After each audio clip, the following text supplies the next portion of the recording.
সবাইকে স্বাগতম। আজকে যে আমরা বিষয়টা আলোচনা করব সেটা হচ্ছে এনপিটি অর্থাৎ নন প্রোডাক্টিভ টাইম কিভাবে ক্যালকুলেশন করা হয়।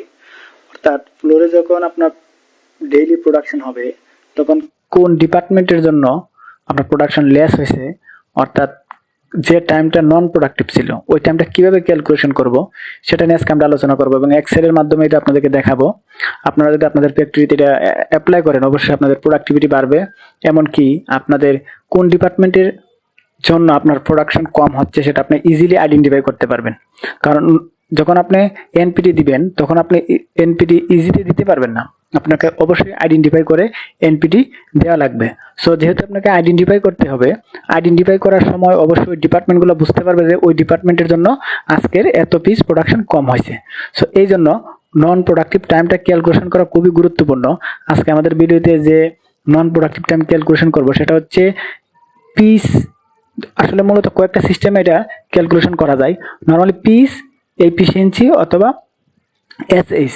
আমরা আজকে এসএইচ এবং পিস দুইটারই ক্যালকুলেশন দেখাবো। সো আপনাদেরকে প্রথমে জাস্ট নন প্রোডাক্টিভ টাইমটার একটা ডেফিনেশন দিয়ে তারপরে আমি ক্যালকুলেশনে নিয়ে যাব একটা এক্সাম্পল দিয়ে। Non productive time is the hours when machine needle do not run, অর্থাৎ মেশিন যখন স্টপ থাকে তখনই নন প্রোডাক্টিভ টাইম ক্যালকুলেশন হয়, কারণ মেশিন স্টপ থাকা মানে প্রোডাকশন জিরো হওয়া। সো যদি আমি এখানে এক্সেলের মাধ্যমে দেখাই, দেখেন এখানে জাস্ট একটা 30 মে 24 অর্থাৎ ডিএনডি ফ্যাক্টরি লিমিটেডের লাইন আছে টোটাল 12টা, T1 T2 T3 T4, similarly continuously T12 পর্যন্ত। এখানে পার লাইনের এসএমবি দেওয়া আছে, দেখেন 4.25। দেখেন T1, প্রথমে আমি এই টার্মগুলোর সাথে আপনাদের পরিচয় করে দিই, যেন যেটা নিয়ে আলোচনা করলে ইজিতে বুঝতে পারবেন। T1 এখানে প্ল্যান পিসেস দেওয়া আছে, অ্যাকচুয়াল পিস প্ল্যান পিস হচ্ছে 3740, অ্যাকচুয়াল পিস 3900, ভেরিয়েন্স হচ্ছে 160। তার মানে এখানে আমার প্লাস প্রোডাকশন হয়েছে, অর্থাৎ এখানে তাহলে আমার এখানে এই লাইনে কোনো এনপিটি নাই, অর্থাৎ এই লাইনে যা প্ল্যান ছিল প্ল্যান হচ্ছে বেশি অ্যাচিভমেন্ট হয়েছে। নর্মালি আমরা প্ল্যানের সাথে কম্পেয়ার করেই এনপিটিটা এখানে ক্রিয়েট করতেছি। চলো তাহলে এখানে 1 নাম্বার লাইন নিয়ে আমাদের কোনো ইনকোয়ারি নাই, যেহেতু 1 নাম্বার লাইনে প্ল্যান পিসের চেয়ে বেশি অ্যাচিভমেন্ট হয়েছে। তারপর হচ্ছে T2 অর্থাৎ লাইন 2 তে প্ল্যান ছিল সিমিলারলি 3740, অ্যাকচুয়াল পিসেস প্রডিউস হয়েছে 3505 পিসেস, ভেরিয়েন্স হচ্ছে -235। এখন প্ল্যান এসিস ছিল ওই লাইনে 265 এসএএইচ, তাহলে অ্যাকচুয়াল এসিস হবে 241, তাহলে ভেরিয়েন্স হচ্ছে -24। এখন আপনাদের অনেক সময় এটা থাকতে পারে যেখানে ভেরিয়েন্স আসছে -24 এসএইচ, এটাকে আমরা পিসে কিন্তু কনভার্ট করতে পারি ইজিতেই। সো আমরা পিসেও এটা ইজিতে কনভার্ট করে এবং পিসের মাধ্যমে লস টাইম ক্যালকুলেশন করতে পারি। অবশ্যই আমি পিসেরটা আপনাকে দেখিয়ে দিচ্ছি।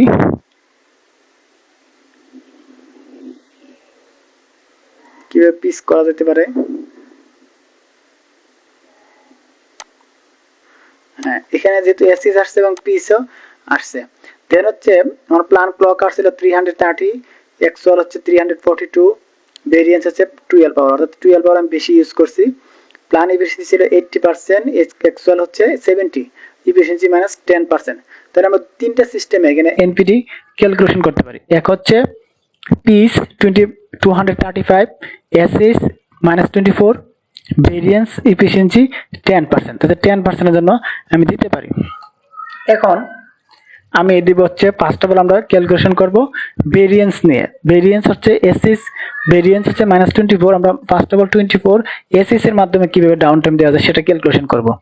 আমি ধরে নিলাম যে ওই লাইনের মেশিন ডাউন টাইম আছে, যদি কোনো একটা লাইনের একটা মানে আউটপুটের মেশিন যদি প্রবলেম থাকে তাহলে আমরা যতটুকু বুঝতে পারি যে ওই লাইনের আউটপুট 0 হবে। যদি ইনপুটের মেশিন ব্রেকডাউন বা প্রবলেম থাকে তখন কিন্তু আমার আউটপুট 0 হবে না, আউটপুট কন্টিনিউয়াসলি চলতে থাকবে। বাট যদি ইনপুটের মেশিন 1 আওয়ার প্রবলেম থাকে তখন কিন্তু আপনার একটা টাইমে গিয়ে এই ইফেক্টটা আপনার লাইনের আউটপুটে যায় পড়বে। ব্রেকডাউন হচ্ছে মেশিন ব্রেকডাউন 50 মিনিট, অর্থাৎ আমরা যদি এটা ক্যালকুলেশনের মাধ্যমে আপনাদেরকে দেখাই, ধরে নিলাম ওই লাইনে মেশিন ব্রেকডাউন ছিল হচ্ছে 30 মিনিট, সরি 30 মিনিট, এখানে লিখছি 50 মিনিট দিলাম, মেশিন ব্রেকডাউন 50 মিনিট। এখন যেহেতু ব্রেকডাউন 50 মিনিট ছিল, অর্থাৎ 50 মিনিটে তাহলে অলমোস্ট 1 ঘন্টার প্রোডাকশন অফ থাকবে। সো আমরা দেখে নিই এই লাইনে সাপোজ ধরে নিলাম now this line hourly target 300 pieces. আমরা দেখে আসি লাইনের টার্গেট কত পিস ছিল। 2 নাম্বার লাইনে 3740 পিস হচ্ছে প্ল্যান পিস। 3 আমরা ডিভাইড করে নেই, এটা হচ্ছে 375 পিস হচ্ছে প্ল্যান পিস ছিল আওয়ারলি, 375 পিস আওয়ারলি হচ্ছে 375 পিস। তাহলে পার মিনিটে কত পিস আসে? যদি আমার 375 পিস আওয়ারলি হয়, 375 ভাগ হচ্ছে 60, পার মিনিটে পিস আসবে 6.25। তার মানে আমার পার মিনিটে লস হয়েছে 6.25 পিস পার মিনিটে লস। তাহলে আমার টোটাল পিস কত লস হবে? আমার এখানে আওয়ার ছিল হচ্ছে 6.25 পিস লস। সো আমার পার মিনিটে লস হচ্ছে 6.25 পিস।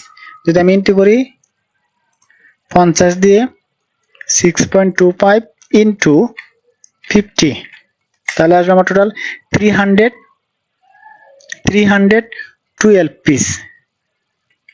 312 পিস ডিভাইড বাই 60 করলে আমাদের ক্যালকুলেশন আসবে 312 ডিভাইড বাই 60।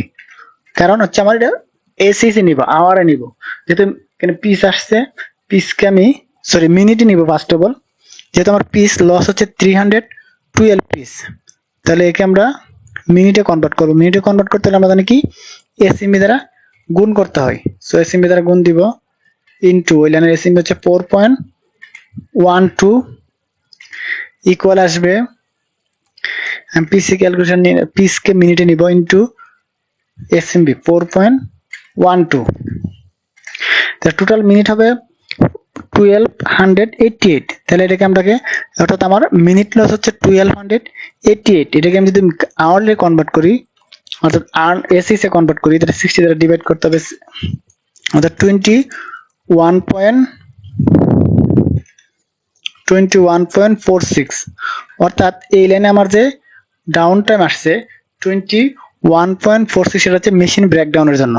তাহলে এই লাইনে আমার টোটাল লস এসেছিল 24, অর্থাৎ 50 মিনিট মেশিন ব্রেকডাউনের জন্য আমার 21.6 হচ্ছে মেশিন ব্রেকডাউনের জন্য। অলমোস্ট মেশিন ব্রেকডাউনের জন্য এই লাইনের ডাউন টাইমটা বেশি আসছে।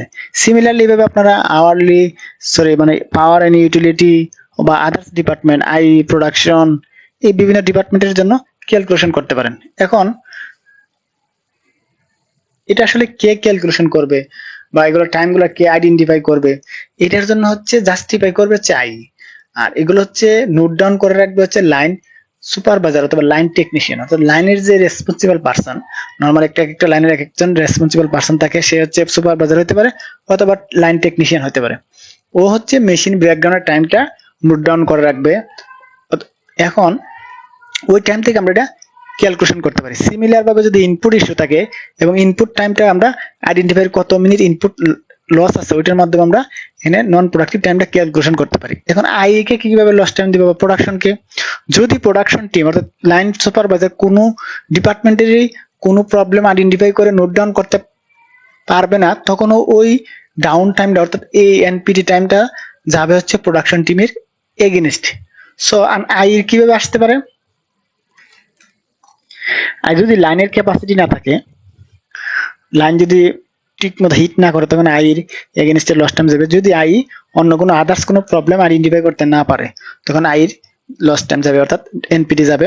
প্ল্যানিং যদি আনপ্ল্যান থাকে, তখন যেহেতু আমরা প্ল্যানিং পিস অথবা প্ল্যানিং এসএসসির এগেইনস্টে এখানে লস টাইম ক্রিয়েট করছি অর্থাৎ এনপিটি, সো এখানে যদি আনপ্ল্যান থাকে তখনও প্ল্যানিং এর বিরুদ্ধে লস টাইম যেতে পারে। টেকনিক্যাল ইস্যু বা টেকনিক্যাল সুইং, টেকনিক্যাল বিভিন্ন ইস্যু থাকে, যদি টেকনিক্যাল ইস্যুর জন্য যদি লাইন অপারেটরদের ক্যাপাসিটি না আসে, তখনও টেকনিক্যাল টিমের কাছে এগেইনস্টে ডাউন টাইম দেওয়া যাবে। এভাবে সিমিলারলি প্রত্যেকটি ডিপার্টমেন্টের ডাউন টাইম আসে। এখানে ডাউন টাইমের ক্ষেত্রে কোয়ালিটি ইস্যু আছে।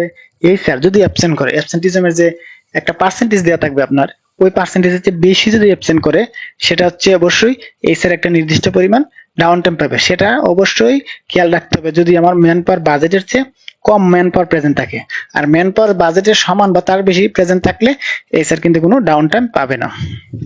সো সিমিলারলি আমি প্রত্যেকটা ডিপার্টমেন্ট কিভাবে ডাউন টাইম দিতে পারি, cutting, mini store, marketing, merchandising, fabric, JCD, commercial, technical department, supply chain, power and utility, MKA, এই এটসেট্রা ডিপার্টমেন্ট আদার্স। তো টোটাল আপনার লস টাইম ডিভাইডে প্রত্যেকটা ডিপার্টমেন্টকে লস টাইম দেওয়া যেতে পারে। যদি আমরা প্রতিনিয়ত ভাবে লস টাইম দিই তখন আমাদের ফ্যাক্টরি অবশ্যই ভালো একটা পজিশনে যাবে, কারণ প্রত্যেকটা ডিপার্টমেন্ট বুঝতে পারবে তাদের ফল্টের জন্য আজকে প্রোডাকশন কম হচ্ছে, এবং ফ্যাক্টরির হায়ার ম্যানেজমেন্ট ওই কনসার্ন ডিপার্টমেন্টকে তলব বা কনসার্ন ডিপার্টমেন্টকে আস্ক করতে পারবে কেন আপনার জন্য ডেইলি প্রোডাকশন কম হচ্ছে বা কেন আপনার ডিপার্টমেন্টের এগেইনস্টে ডাউন টাইম আসতেছে। এভাবে আমরা ডাউন টাইম ক্যালকুলেশন করার মাধ্যমে একটা ফ্যাক্টরি ভালো করতে পারি। সবাইকে ধন্যবাদ।